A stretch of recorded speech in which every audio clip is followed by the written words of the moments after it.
ഇന്നലെ ഉരുള് പൊട്ടിയിട്ടുണ്ട്. ഞങ്ങളൊക്കെ വീട്ടിലൊക്കെ വെള്ളം ഒന്ന് ആരോടെങ്കിലും ഒന്ന് പറയൂ സാർ ഞാൻ വിളിച്ചിട്ടുണ്ട്.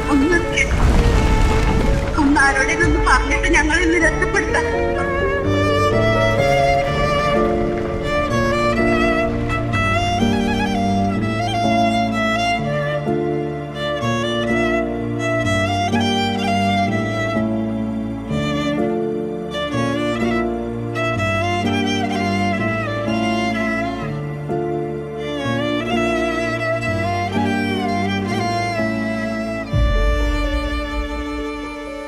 ആ ദിവസം കേരളത്തിനൊരിക്കലും മറക്കാനാവില്ല. ഒരു രാത്രി കൊണ്ട് 2 ഗ്രാമങ്ങൾ തന്നെ ഭൂപടത്തിൽ നിന്ന് മാഞ്ഞുപോയി. ചൂരൽമലയും മുണ്ടക്കയും. 100 കണക്കിന് ജീവനുകളും 1000 മനുഷ്യരുടെ സ്വപ്നങ്ങളും മണ്ണിനടിയിലായി. അന്ന് ആ ഉരുൾപൊട്ടലിൽ നാടുമാത്രമല്ല, ഓർമ്മകളും ജീവിതങ്ങളും ചരിത്രവുമാണ് ഒലിച്ചുപോയത്. ഇന്ന് ആ ദുരന്തത്തിന് 2 വർഷങ്ങൾ പിന്നിടുന്നു. ഇപ്പോഴും അത് നമ്മളെ കൺമുന്നിൽ ഇങ്ങനെ ഉണ്ട്. അത് നമുക്കിപ്പോൾ നടക്കുന്ന പോലെയുള്ള ഒരു ഫീല് നമുക്ക് ഇടയ്ക്കിടയ്ക്ക് കിട്ടാറുണ്ട്. മുൻവാതിൽ തുറക്കുമ്പോൾ ഞാൻ കാണുന്നത് നമ്മളെ വീടിനെയും കാട്ടി ഹൈറ്റിൽ ഈ പുഴയൊന്നുമില്ല, നമ്മുടെ മുന്നിലൊന്നുമില്ല. ഒരു മഞ്ഞ കളറാണ്, എന്താണെന്നറിയില്ല, ആ ഒരു കളറിൽ നമ്മളെ വീട്ടിൽ മുന്നിലേക്ക് വരികയാണ്.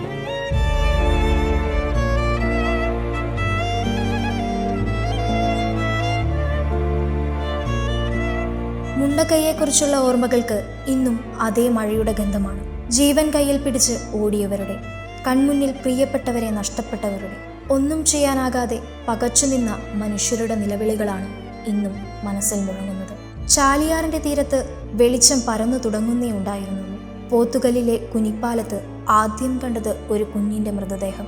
നനുത്ത മണ്ണിൽ ആ കുഞ്ഞുമുഖം കണ്ടവരുടെയെല്ലാം മനസ്സു തകർത്തു. അതിനുശേഷം പനങ്കയം പാലത്തിനടിയിൽ, വാണിയമ്പുഴയിൽ ഒന്നിനു പിന്നാലെ ഒന്നായി മൃതദേഹങ്ങളും ശരീരഭാഗങ്ങളും കണ്ടെത്തി. 30 കിലോമീറ്ററുകൾ അകലെയുള്ള ചൂരൽമലയിൽ നിന്ന് ഉരുൾ കൊണ്ടുവന്ന മനുഷ്യരുടെ അവസാന അടയാളങ്ങളായിരുന്നു അവ. അവിടെ നിന്നാണ് മറ്റൊരു പോരാട്ടം ആരംഭിച്ചത്. സർക്കാർ സംവിധാനങ്ങൾ, അഗ്നിരക്ഷാസേന, പോലീസ്, സൈന്യം, NDRF, സന്നദ്ധ പ്രവർത്തകർ, നാട്ടുകാർ എല്ലാവരും ചേർന്ന് ചാലിയാറിലേക്ക് ഇറങ്ങി. കലങ്ങിമറിയുന്ന ഒഴുക്കിൽ, പാറകൾക്കിടയിലും മരക്കൊമ്പുകൾക്കിടയിലും ദിവസങ്ങളോളം നീണ്ട തിരച്ചിൽ. ഓരോ മൃതദേഹവും, ഓരോ ശരീരഭാഗവും ഒരു കുടുംബത്തിന്റെ അവസാന പ്രതീക്ഷയായിരുന്നു. ചാലിയാറിന്റെ തീരങ്ങളിൽ നിന്ന് കണ്ടെത്തിയത് 80 മൃതദേഹങ്ങളും 177 ശരീരഭാഗങ്ങളും. അത് വെറും അക്കങ്ങളായിരുന്നില്ല, ഒരു നാടിന്റെ കണ്ണീരിന്റെ കണക്കുകളായിരുന്നു.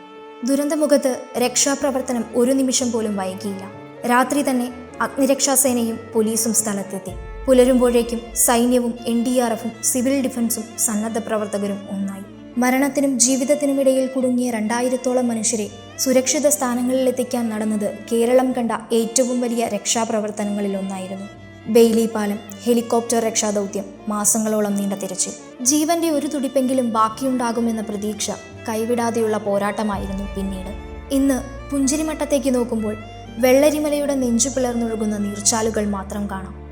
ഒരിക്കൽ മരണത്തിന്റെ ഭീകരത നിറഞ്ഞിരുന്ന മലഞ്ചെരിവുകൾ ഇന്ന് വീണ്ടും പച്ചപിടിച്ചിരിക്കുന്നു. പക്ഷേ ആ മണ്ണിൽ ഇന്നും പറയാതെ ബാക്കിയാകുന്ന കഥകളുണ്ട്, ഓർമ്മകളുണ്ട്. പുത്തുമലയിലെ ഹൃദയഭൂമിയിൽ 6 അടി മണ്ണിൽ ഇന്നും 100 കണക്കിന് സ്വപ്നങ്ങൾ ഉറങ്ങുകയാണ്. DNA പരിശോധനയിലൂടെ പിന്നീട് തിരിച്ചറിഞ്ഞ മുഖങ്ങൾ, തിരിച്ചറിയാൻ കഴിയാതെ അക്കങ്ങളായി മാത്രം അവശേഷിച്ച ചില ജീവിതങ്ങൾ. ആ മണ്ണ് ഇന്നും നിശബ്ദമായി ഓരോ കഥകൾ പറയുന്നുണ്ട്. ഈ ദുരന്തത്തിന്റെ ഏറ്റവും വലിയ സാക്ഷികൾ അതിനെ അതിജീവിച്ച മനുഷ്യരാണ്. 3 മക്കളെ ഒരൊറ്റ രാത്രിയിൽ നഷ്ടപ്പെട്ട സയന.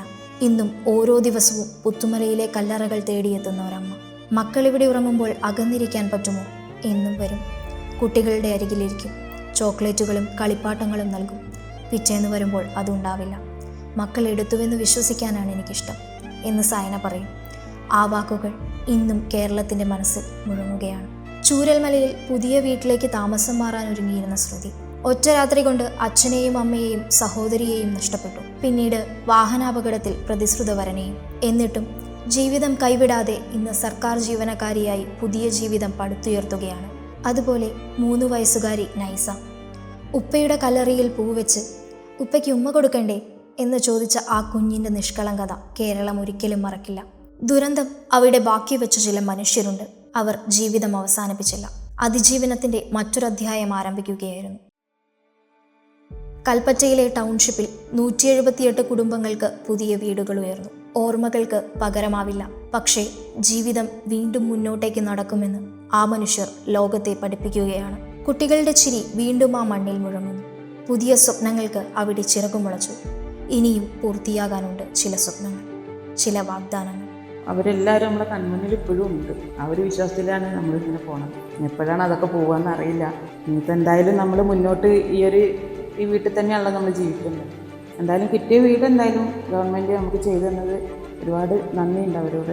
എത്ര പറഞ്ഞാലും തീരില്ല. മുണ്ടക്കൈ ഒരു പേരു മാത്രമല്ല, അതിജീവനത്തിൻ്റെ അടയാളം കൂടിയാണ്. ഒരിക്കലും മറക്കാനാകാത്ത നഷ്ടങ്ങളുടെ ഓർമ്മയും ഒരിക്കലും തകരാത്ത മനുഷ്യരുടെ കരുത്തും ഈ മണ്ണ് നമ്മളെ വീണ്ടും വീണ്ടും ഓർമ്മിപ്പിക്കുന്നു. 2 വർഷങ്ങൾക്കിപ്പുറവും മഴ പെയ്യുമ്പോൾ കേരളം മുണ്ടക്കൈയെ ഓർക്കും. ചാലിയാറിൻ്റെ തീരങ്ങളെയും പുത്തുമലയിലെ നിശബ്ദതയെയും രക്ഷാപ്രവർത്തകരുടെ സമർപ്പണത്തെയും എല്ലാം നഷ്ടപ്പെട്ടിട്ടും ജീവിതത്തെ വീണ്ടും ചേർത്ത് പിടിച്ച മനുഷ്യരെയും അതേ ആദരവോടെ ഓർക്കും. കാരണം ചില നാടുകൾ മണ്ണിൽ മാത്രമല്ല മനസ്സുകളിലുമാണ് ജീവിക്കുന്നത്. അതാണ് ഞാൻ കണ്ട മുണ്ടക്കൈ.